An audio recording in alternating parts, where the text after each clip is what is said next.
kabar pemirsa TVR Parlemen dimanapun Anda berada, berjumpa lagi dalam program TVR 17 bersama saya Nazia Sudirja.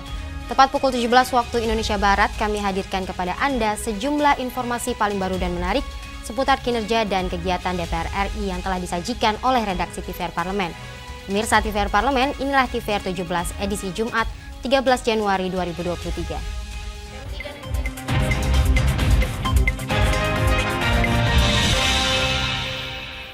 DPR RI mendukung rencana pemerintah mentransformasikan Peduli Lindungi menjadi platform Satu Sehat yang dinilai tidak hanya untuk kepentingan vaksinasi saja, namun untuk kepentingan kesehatan lainnya termasuk soal imunisasi anak. DPR RI menilai platform Satu Sehat dapat digunakan pemerintah daerah untuk memahami kesehatan populasi sehingga pemerintah daerah lebih efektif dalam menentukan intervensi. Pasca pencabutan PPKM, Menkes menyatakan aplikasi Peduli Lindungi tetap digunakan dan terintegrasi dengan sistem kesehatan terpadu.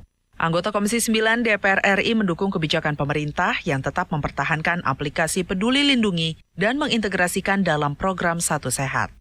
Edi Wuryanto menilai Kementerian Kesehatan tentu telah mempertimbangkan kelanjutan aplikasi Peduli Lindungi seiring proses pengkajian pemerintah dalam menetapkan pencabutan PPKM. Apalagi pengadaan aplikasi tersebut tidak mudah. Edi mengakui aplikasi Peduli Lindungi berjalan efektif selama pandemi COVID-19 di Indonesia. Dengan tetap dipertahankannya aplikasi Peduli Lindungi akan membantu pelacakan orang yang terinfeksi COVID-19, mengingat virus corona masih terus bermutasi. Jadi saya kira tepat kalau Peduli Lindungi tetap dipertahankan.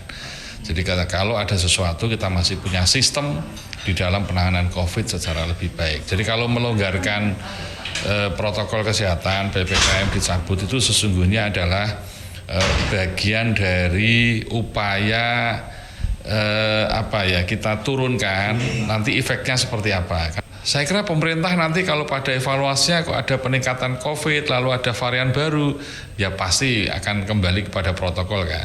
Peduli Lindungi harus tetap dipertahankan. Kementerian Kesehatan menargetkan pengintegrasian aplikasi Peduli Lindungi dengan sistem Satu Sehat selesai pada akhir tahun ini, sehingga tahun 2024 sudah bisa dimanfaatkan seutuhnya. Nantinya di Peduli Lindungi selain untuk scanning dan vaksin, juga bisa mengetahui jadwal imunisasi anak, general check-up, dan rekam medis masyarakat. Andri Triana, TVR Parlemen, melaporkan. Komisi 4 DPR RI mengkritisi kebijakan pemerintah pada tahun 2023 yang hanya mensubsidi 2 jenis pupuk untuk 9 komoditas pertanian. Menurut DPR RI, kebijakan pembatasan pupuk bersubsidi dapat berakibat pada ketersediaan serta harga pangan yang tidak stabil. Di tahun 2023, Kementerian Pertanian membatasi jenis pupuk subsidi yang semula 5 jenis menjadi hanya 2 jenis, yaitu urea dan NPK. Anggota Komisi 4 DPR RI menilai fluktuasi harga pangan yang terjadi saat ini disebabkan pengurangan subsidi pupuk, sementara ketersediaan atau stok bahan pangan belum stabil. Ibnu Multaza menyoroti selama ini petani sering kesulitan, bahkan mengalami kelangkaan pupuk subsidi, apalagi dengan dibatasinya pupuk yang disubsidi. Ibnu khawatir hal itu akan mengurangi produksi atau hasil panen petani, sehingga berdampak pada ketersediaan dan harga pangan yang tidak stabil. Sementara itu, petani belum seluruhnya mampu menghasilkan pupuk yang murah dan berkualitas, menggantikan jenis pupuk yang tidak lagi disubsidi. Petani itu rata-rata belum punya substitusi pupuk yang dihilangkan subsidinya itu. Misalnya ZA disubstitusi oleh apa, NPK disubstitusi oleh apa, itu belum ada. Belum ada pelatihan yang memadai, serentak itu belum ada. Nah kalau itu substitusi itu petani itu belum bisa bikin substitusi pupuk sendiri, dia menggunakan non subsidi, pasti kan belinya pupuk itu kan dikurangi. Mestinya 1 hektar misalnya biasanya dipupuk setengah kuintal pupuk urea misalnya. Kalau itu beli non subsidi itu kan pasti dikurangi karena itu akan mengurangi penghasilan di akhir. Ibnu Multaza meminta pemerintah juga melakukan evaluasi dan pengkajian penyebab menurunnya produksi petani selain diakibatkan persoalan pupuk subsidi. Ibnu mencontohkan berkurangnya lahan pertanian di Indonesia. Rifki Makdudi, TVR Parlemen, melaporkan. Komisi 5 DPR RI meminta pemerintah membuat kebijakan relaksasi prokes perjalanan dalam dan luar negeri dengan mempertimbangkan situasi dan kondisi pasca pencabutan PPKM. Komisi 5 DPR RI menilai kebijakan relaksasi prokes dapat menjadi titik balik kebangkitan sektor transportasi yang turut berkontribusi dalam kebangkitan ekonomi Indonesia. Meski pemerintah telah mencabut PPKM, syarat perjalanan dalam negeri masih mengacu pada aturan terakhir, yaitu Surat Edaran Satgas COVID-19 tentang ketentuan perjalanan orang dalam negeri dalam masa pandemi COVID-19. Anggota Komisi 5 DPR RI meminta pemerintah membuat perencanaan matang sebagai penyesuaian di sektor transportasi pasca pencabutan PPKM. Suryadi Purnama meminta pemerintah segera menyusun kebijakan dan regulasi baru yang tepat diberlakukan pada pelaku perjalanan di dalam negeri maupun di sarana-sarana transportasi. Pasalnya, sektor transportasi memiliki potensi besar penyebaran COVID-19 antar orang maupun dari satu daerah ke daerah lain. Nah, kita berharap pemerintah ini lebih matang dalam membuat perencanaan bagaimana penyesuaian kita pasca PPKM tidak lagi diberlakukan. Ya, seperti aplikasi Peduli Lindungi, seperti apa nanti model implementasinya. Jangan sampai bangsa kita ini seolah-olah tidak tahu solusi dan tidak tahu bagaimana berbuat gitu. Nah, ini masih simpang siur. Oleh karena itu kita minta kepada pemerintah ini membuat satu perencanaan yang terintegrasi yang pada akhirnya bisa memudahkan masyarakat. Jangan sebaliknya. Sering kebijakan pemerintah justru rakyat yang menjadi beban gitu ya. Terkait dengan perizinan bagi wisatawan mancanegara ke Indonesia, Suryadi Purnama meminta pemerintah tetap memberlakukan pembatasan selektif, khususnya orang dari Cina, karena di Cina kembali mengalami peningkatan kasus COVID-19. Pemerintah Indonesia harus melakukan pemeriksaan kesehatan yang ketat untuk mencegah virus corona dengan varian maupun subvarian baru dari orang asing masuk dan menyebar di Indonesia. Ferdian dan Mario, TVR Parlemen, melaporkan. Komisi Pemilihan Umum RI pada 14 Februari 2022 telah meluncurkan Hari Pemungutan Suara Pemilu 2024. Pemungutan suaranya sendiri akan digelar 24 bulan setelah peluncuran, yakni 14 Februari 2024. Dengan peluncuran tersebut, tahapan pemilu 2024 sesungguhnya sudah berjalan.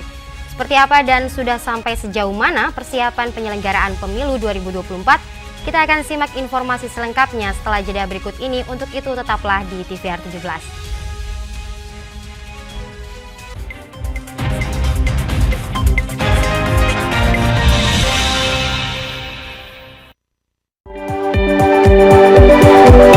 Perempuan Parlemen mengungkap sisi kehidupan pribadi anggota DPR RI.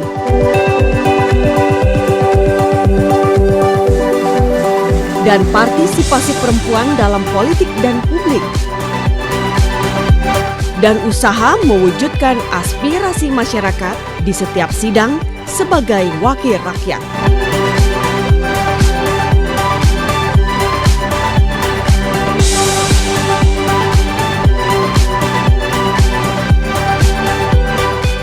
Keseharian dalam keluarga.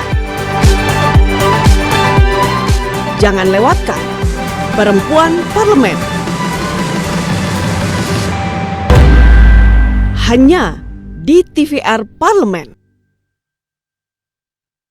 Utang-utang dulu saya, perih. Mereka yang tidak cukup paham teredukasi bagaimana menyuarakan aspirasi demi memperoleh jawaban. Sini ditambang untuk seperti itu, warga sini tidak mengizinkan. Sebab apa? Itu menyangkut isi perut kami semua. Hadir menelisik mulai dari hulu ke hilir. Mengapa? Ini kalau kita telusuri kenapa banjir ini hampir setiap terjadi. Hingga menemukan apa yang belum terkuak secara nyata. Kan kabeh niku sedulur, Pak. Nek kula ngrencangi mriki, sing mriki gelo, nek kula ngrencangi mriki sing mriki gelo. Iki kedah adil wae, Pak, tengah-tengah. Menghadirkan peran anggota DPR RI demi mendapatkan solusi. Saksikan Suara Dapil, Senin sampai Jumat pukul 10 waktu Indonesia Barat, hanya di TVR Parlemen.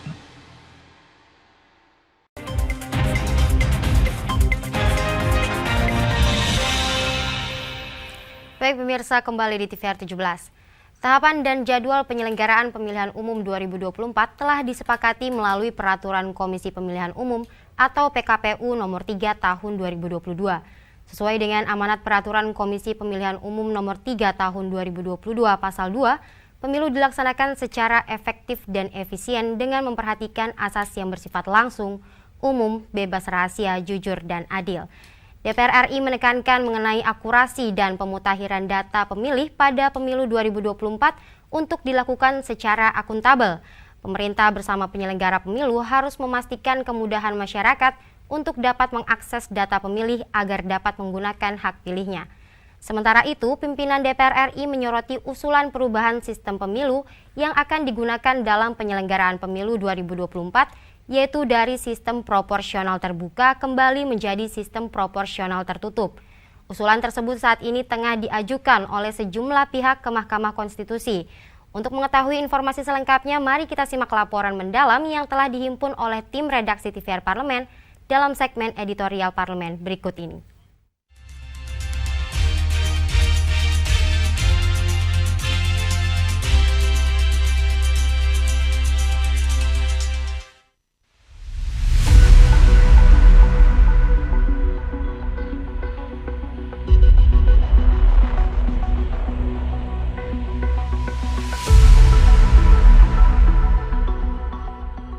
Satu tahun lagi, pemilu dan pilkada serentak 2024 dilaksanakan. Tahun ini merupakan saatnya memperkuat konsolidasi bagi seluruh komponen penyelenggara pemilu menuju pelaksanaan pemilu 2024 mendatang. Komisi 2 DPR RI mendorong KPU dan Bawaslu mempersiapkan seluruh tahapan pemilu dengan baik sesuai dengan undang-undang yang berlaku saat ini dan berharap pelaksanaan pemilu 2024 berjalan lancar, aman, terkendali. Salah satu hal terpenting yang harus diperhatikan adalah persoalan data pemilih tetap atau DPT. KPU harus melakukan pemutakhiran DPT sebagai fondasi pelaksanaan pemilu. Anggota Komisi 2 DPR RI Arsya Juliandi Rahman meminta KPU bekerja secara optimal agar data yang diperoleh akurat dan aktual. Segera dan perlu kita laksanakan yaitu pencocokan daftar data pemilih yang sudah ada di KPU. Tentu kita akan tahu persis data yang ada dengan yang aktual nantinya. Sementara itu, anggota Komisi 2 DPR RI Dian Istiqomah menjelaskan pemekaran wilayah yang terbentuk baru-baru ini akan berpengaruh pada jumlah kursi dan jumlah daerah pemilihan. Kadang berita yang di luar ini agak aneh juga yang saya dengar. Wah, itu permainan politik dan lain-lain. Bukan seperti itu. Itu sebenarnya ada hitungannya. Ketika jumlah populasi di suatu tempat itu bertambah, otomatis mereka ada pemekaran. Karena adanya pemekaran, otomatis bertambahlah jumlah dapil. Baru-baru ini muncul permohonan judicial review atau uji materi Undang-Undang Nomor 7 Tahun 2017 tentang Pemilu oleh sejumlah pihak ke Mahkamah Konstitusi. Pengajuan uji materi ini pun menjadi pro dan kontra di kalangan publik, khususnya terkait sistem proporsional yang digunakan. Terkait hal tersebut, anggota Komisi 2 DPR RI Agung Widiantoro meminta KPU tidak masuk ke ranah politik untuk mencegah kegaduhan di masyarakat. Ia berharap KPU fokus terhadap fungsinya, yaitu sebagai penyelenggara pemilu. Teman-teman komisioner yang lain sudah bekerja dengan maksimal. Teman-teman komisioner yang ada di daerah sudah melalui proses tahapan. Rekrutmen PPK, rekrutmen PPS bahkan saat ini sedang dilaksanakan.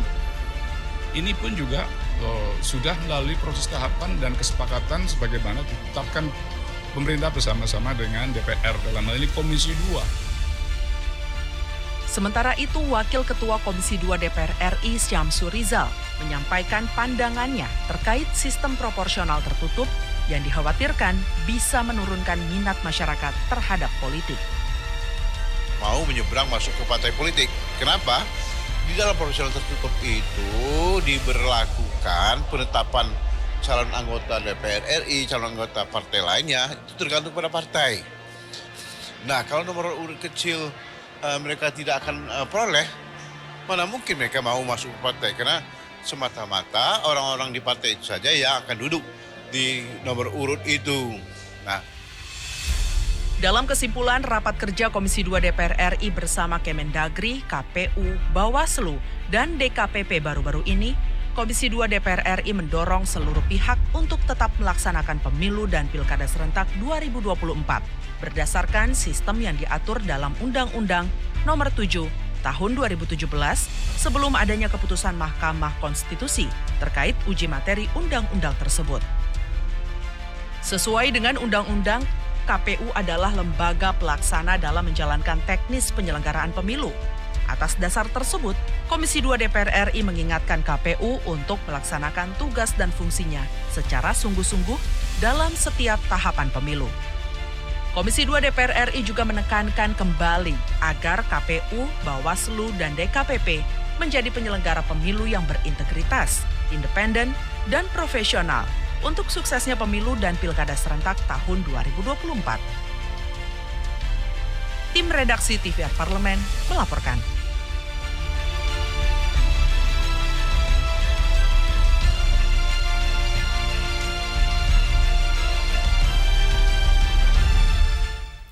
Demokrasi yang berkualitas pada akhirnya ditentukan oleh rakyat yang memilih. Pemilihan umum merupakan bagian yang tidak terpisahkan dari demokrasi. Informasinya akan kami hadirkan sesaat lagi. Untuk itu jangan kemana-mana, tetaplah di TVR 17.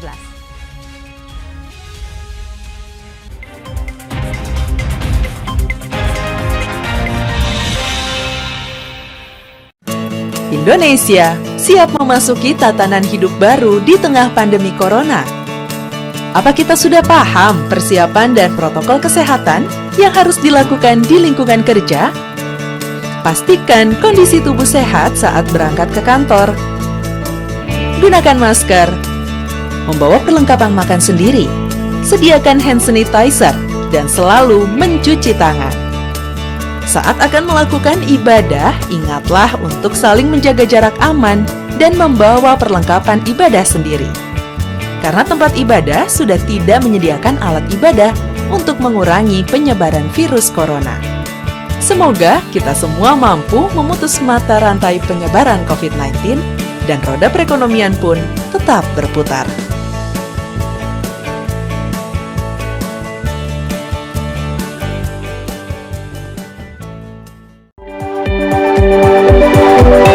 Perempuan Parlemen mengungkap sisi kehidupan pribadi anggota DPR RI.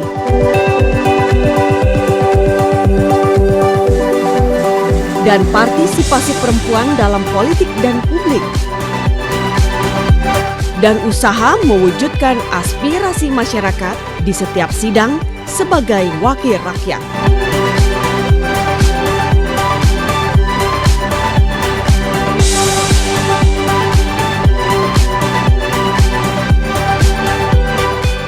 Keseharian dalam keluarga.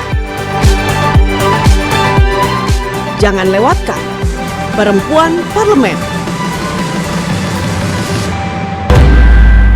Hanya di TVR Parlemen.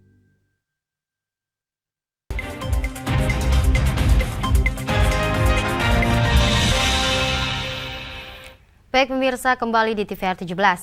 Belakangan ini wacana sistem pemilu proporsional tertutup menjadi perbincangan hangat publik. Wakil Ketua Komisi 2 DPR RI Syamsur Rizal menilai Indonesia menganut sistem demokrasi sehingga proses pemilu legislatif sebaiknya dilaksanakan sesuai dengan asas demokrasi, yaitu anggota legislatif dipilih langsung oleh rakyat. Informasi selengkapnya berikut laporan rekan kami Dadi Ramadan dengan Wakil Ketua Komisi 2 DPR RI. Ya, selamat siang pemirsa TVR Parlemen, saya Dadi Ramadan langsung dari ruang rapat Komisi 2 DPR RI di Gedung Nusantara Kompleks Parlemen Senayan, Jakarta. Dan kalau membahas terkait dengan pemilu di tahun 2024 yang akan dilaksanakan tahun depan, akan menerapkan sistem yang sedikit berbeda pemirsa. Diwacanakan nantinya akan dilaksanakan dengan sistem proporsional tertutup yang biasanya di mana dengan proporsional secara terbuka, dan ini menuai sekali banyak sekali pro dan kontra di tengah masyarakat. Dan kita akan membahas bersama dengan pimpinan dari Komisi 2 DPR RI, Bapak Syamsu Rizal. Selamat siang Bapak. Siapa? Selamat siang. Alhamdulillah sehat walafiat. Pak, ini kan kalau kita melihat ada wacana dari pemerintah yang nantinya akan dilakukan pemilu secara proporsional tertutup. Bagaimana Komisi 2 melihat hal tersebut? Apakah memang diperlukan review Pak dari sistem pemilu sebelumnya Pak? Saya koreksi dulu, ini bukan wacana pemerintah, tapi ada usulan pihak tertentu yang mengajukan ke Mahkamah Konstitusi untuk diusulkan kemungkinan untuk sistem penyelenggaraan pemilu itu laksanakan dengan sistem proporsional tertutup, ya. Karena kita tahu dalam Undang-Undang Nomor 7 Tahun 2017 itu sudah diatur di dalam pasalnya bahwasanya sistem penyelenggaraan pemilu itu adalah sistem proporsional terbuka. Dan ini sudah berlaku untuk beberapa kali pemilu sebelumnya, ya. Nah, dari dua sistem ini kalau kita bandingkan, tentunya karena kita selalu menginginkan penyelenggaraan pemilu yang berkualitas, penyelenggaraan pemilu yang bersih, penyelenggaraan pemilu yang betul-betul merupakan hasil dari pilihan rakyat, ya, betul-betul peran rakyat. Karena demokrasi itu bukan berasal dari kata demos dan kratos itu menyerahkan kekuasaan itu kepada rakyat. Nah, yang ini bukan kepada partai, bukan kepada apa, tapi melalui partai, tapi keputusannya semua di tangan rakyat. Kalau kita kembali pada situ, maka lebih tepat dia disebut dengan dilaksanakan penyelenggaraan pemilu dengan sistem proporsional terbuka. Karena apa? Karena keterbukaan itu menyebabkan pilihan itu betul-betul berada di tangan rakyat terhadap siapa yang akan dipilih menjadi pimpinan dari satu parpol, menjadi anggota dari delegasi parpol tertentu, gitu kan. Jadi oleh karena itu kita ambil contoh sistem penyelenggaraan proporsional tertutup itu, ini menyebabkan keputusan itu semua di tangan partai. Rakyat tidak bisa memilih sesiapa, tapi hanya memilih partai di dalam partai itu saja. Nah, semuanya diatur oleh pimpinan partai. Yang paling tidak diinginkan rakyat itu diberlakunya sistem nomor urut. Ini yang menyebabkan keberatan-keberatan dari beberapa partai yang lain. Karena orang yang sudah dididik selama ini dengan beberapa kali pemilu, mereka bisa masuk dan mendapat pendidikan politik karena mereka masuk ke partai politik dengan sistem proporsional tertutup. Mereka tidak lagi bebas masuk ke partai politik tertentu. Itu satu. Nah, jadi apa yang sudah dilakukan pendidikan politik selama ini kepada rakyat menjadi terhenti dengan sistem penyelenggaraan proporsional tertutup tadi itu. Tapi kalau sistem proporsional terbuka dilaksanakan, orang masih tetap akan memilih siapa yang paling terbaik di antara anggota masyarakat yang ada, ya. Tidak dipilih oleh partai, pimpinan partai atau orang tertentu dalam partai memilih anggota yang akan duduk di DPR RI, DPRD provinsi, DPR apa, tergantung kepada partainya. Nah, di sini kita khawatir akan terjadi semacam nepotisme. Bisa saja urutan-urutan itu ditentukan oleh partai, yang disusunnya adalah orang-orang yang dekat dengan dia. Berkemungkinan besar ini akan dipilih dari kelompok-kelompok atau keluarga yang bersangkutan. Jadi ini yang tidak dikehendaki oleh masyarakat. Oleh karena itu, salah satu yang menjadi pihak keinginan kita dari pihak masyarakat ini agar penyelenggaraan sistem proporsional terbuka itu betul-betul keputusannya ada di tangan rakyat, memilih siapa yang dipandang cocok oleh rakyat, ya, siapa yang apa pada dapil itu misalnya. Kemudian lagi yang dihadapi oleh partai-partai tertentu ketika memilih calon anggota legislatif, ya, yang akan duduk sebagai bakal calon di dapil itu. Nah, kalau sistem proporsional tertutup, ini akan diambil dari orang partainya. Yang kami kira untuk partai tertentu jumlahnya sangat terbatas, ya. Tapi kalau kita melakukannya secara terbuka, dengan sistem proporsional terbuka, kita bisa mengambil dari tokoh-tokoh masyarakat yang dipandang punya kemampuan membangun bangsa dan negara ini ke depan. Bisa melalui pembinaan partai politik yang ada di partai itu. Nah, ini juga menjadi satu yang patut dipertimbangkan. Artinya kemudahan partai untuk mencari caleg-caleg yang mewakili caleg itu duduk di dalam bakal calon anggota legislatif, baik itu DPR RI maupun DPRD provinsi ataupun provinsi DPR RI-nya. Jadi itu salah satunya juga. Hal lain yang juga patut dipertimbangkan adalah kalau kita melaksanakan sistem proporsional tertutup ini, yang tadi kami katakan akan terjadi nepotisme dan ruang lingkup pendidikan politiknya hanya terbatas pada partai tertentu. Dan kalau sistem proporsional terbuka, ruang lingkup pendidikan itu betul-betul meliputi semua kelompok masyarakat yang ada di masyarakat luas gitu ya. Jadi kalau karena kita menginginkan demokrasi keputusan itu ada di tangan rakyat, maka kita sebaiknya memang melaksanakan unsur itu dan kita melaksanakan penyelenggaraan pemilu dengan sistem proporsional terbuka tadi itu. Jadi betul-betul keputusannya ada di tangan rakyat, ya, bukan di tangan pimpinan partai tertentu. Ya. Nah, tugas partai adalah bagaimana memindah kader-kader mereka menjadi kader yang berkualitas. Nah, gitu kan. Tapi itu adanya di tokoh-tokoh masyarakat yang sangat terpilih, dan ujung-ujungnya ini akan berpengaruh kepada kualitas anggota DPR RI, kualitas dari anggota DPRD provinsi dan kabupaten kota. Kalau dia ambil dari orang luar misalnya, ya mereka yang betul-betul dipandang berkualitas oleh masyarakat akan memilih orang itu yang berkualitas. Jadi yang duduk di DPR itu yang mewakili rakyat adalah orang-orang yang dipandang masyarakat berkualitas. Ya, karena masyarakatlah yang tahu bagaimana kondisi orang per orang dari mereka yang ada di pergaulan keseharian di tengah-tengah masyarakat. Tapi mungkin masyarakat juga masih banyak yang bertanya, Pak, sebetulnya kalau memang seandainya wacana ini Pak benar dilaksanakan dengan proporsional secara tertutup, bagaimana masyarakat bisa percaya kepada parpol untuk bisa memberikan jabatan anggota DPR atau DPRD kepada orang yang benar-benar kompeten, Pak? Nah, itu yang tertutup peluangnya, karena tak bisa lagi ditentukan oleh masyarakat. Hanya semata ditentukan oleh pimpinan partai tertentu bersama tim yang ada di dalam partai itu untuk siapa yang akan mereka pilih duduk di DPR RI, duduk di DPRD provinsi ataupun DPRD kabupaten. Oleh karena itu ini yang kita inginkan, karena keputusannya tidak di tangan rakyat, tapi di tangan orang-orang tertentu di dalam partai. Ya. Berarti sesuai dengan aturan demokrasi itu semua keputusan itu ada di tangan rakyat, Pak. Baik. Namanya juga demokrasi, ya dari asal bahasa Yunani demos kratos gitu kan. Di tangan rakyat. Di tangan rakyat semua kekuasaan itu. Siap, ya, terima kasih itu banyak. dasarnya. Baik, ya. Terima kasih banyak Pak Syamsuddin. Selamat melanjutkan kembali Pak tugasnya, Pak. Terima kasih banyak.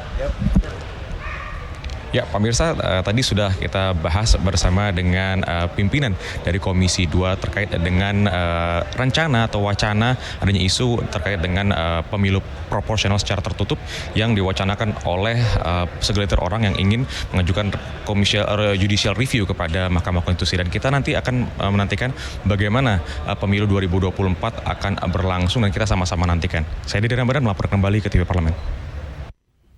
Selanjutnya pemirsa, apa saja yang menjadi topik perbincangan di media online pada hari ini? Usai jeda tetaplah di TVR 17.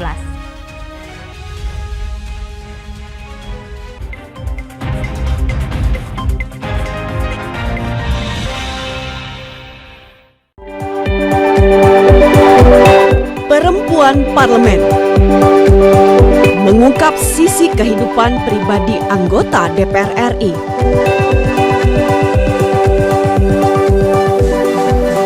Dan partisipasi perempuan dalam politik dan publik.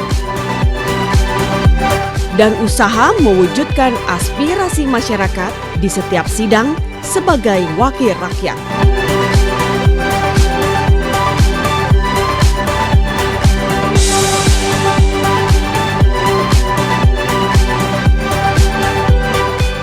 Keseharian dalam keluarga. Jangan lewatkan Perempuan Parlemen. Hanya di TVR Parlemen. Utang-utang dulu saya. Mereka yang tidak cukup paham teredukasi bagaimana menyuarakan aspirasi demi memperoleh jawaban. Sini ditambang untuk seperti itu, warga sini tidak mengizinkan. Sebab apa? Itu menyangkut isi perut kami semua. Hadir menelisik mulai dari hulu ke hilir. Mengapa? Nah, itu kalau kita telusuri kenapa banjir ini hampir setiap terjadi. Hingga menemukan apa yang belum terkuak secara nyata. Kan kabeh niku sedulur, Pak. Nek kula ngrencangi mriki, nggih sing mriki gelo, nek kula ngrencangi mriki sing mriki gelo. Nggih kedah adil wae, Pak, tengah-tengah. Menghadirkan peran anggota DPR RI demi mendapatkan solusi.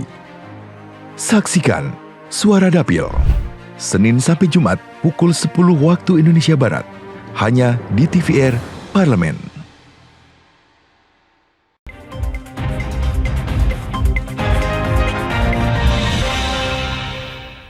Baik pemirsa, kembali di TVR 17. Pemirsa TVR Parlemen, kali ini kita masuk ke segmen media nasional.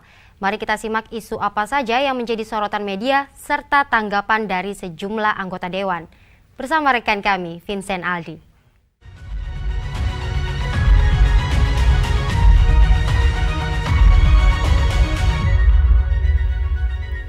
Terima kasih Nazia. Berita pertama pemirsa yang menjadi headline di media online yaitu berita mengenai DPR sebut pembahasan Perpu Cipta Kerja jadi agenda strategis.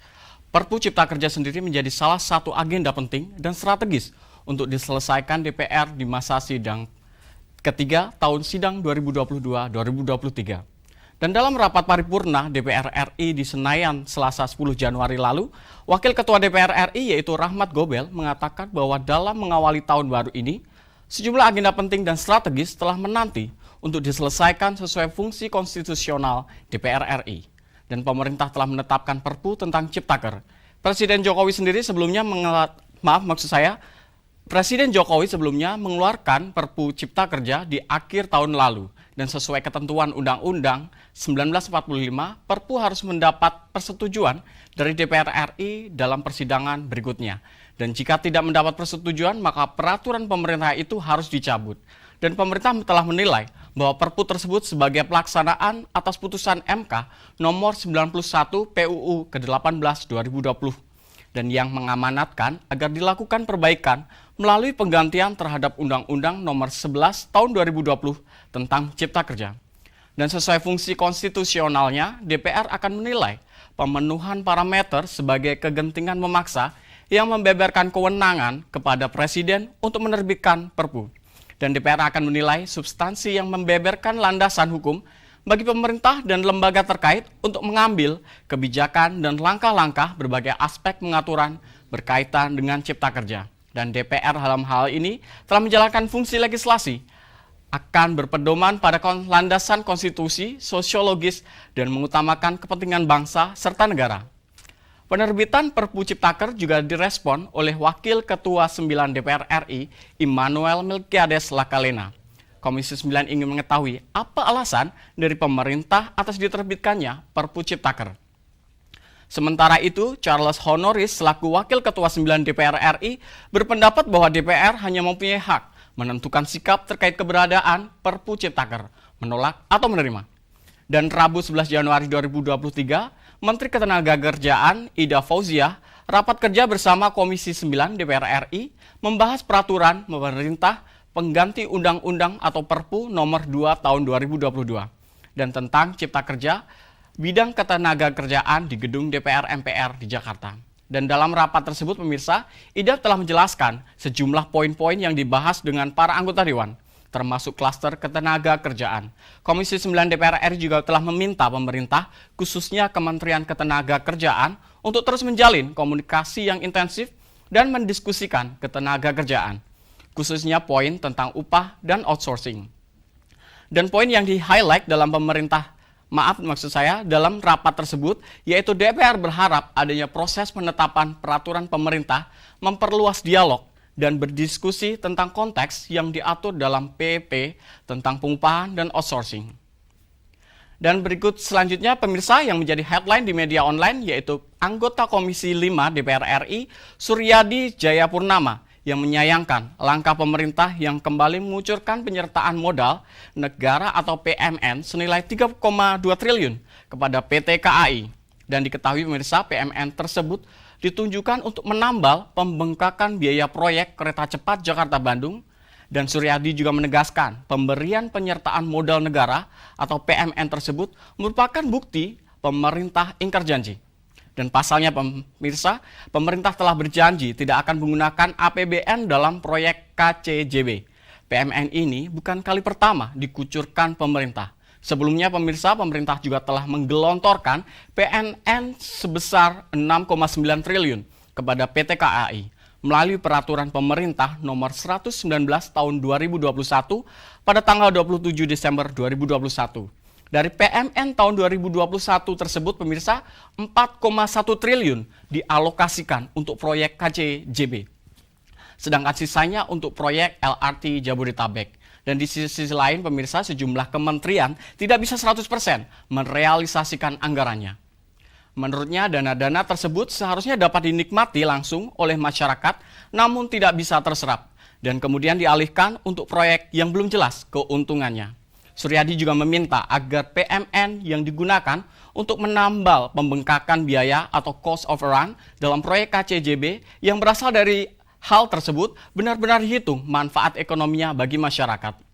Dan berdasarkan perhitungan yang dipaparkan PT Kereta Cepat Indonesia China atau KCIC, proyek KCJB diprediksi baru akan balik modal di tahun 2061.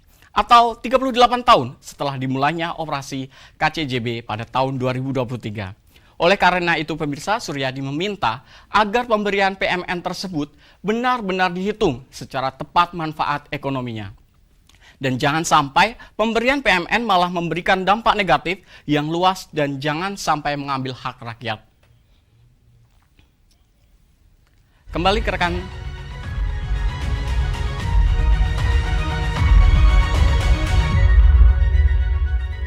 Baik, terima kasih rekan Vincent yang telah menyampaikan sejumlah sorotan dari media online nasional pada hari ini. Pemirsa TVR Parlemen, segmen media online tadi sekaligus menutup program TVR 17 edisi sore hari ini. Saya Nazia Sudirja beserta seluruh kru TVR Parlemen yang bertugas mengucapkan terima kasih dan undur diri dari hadapan Anda. TVR Parlemen, referensi Indonesia.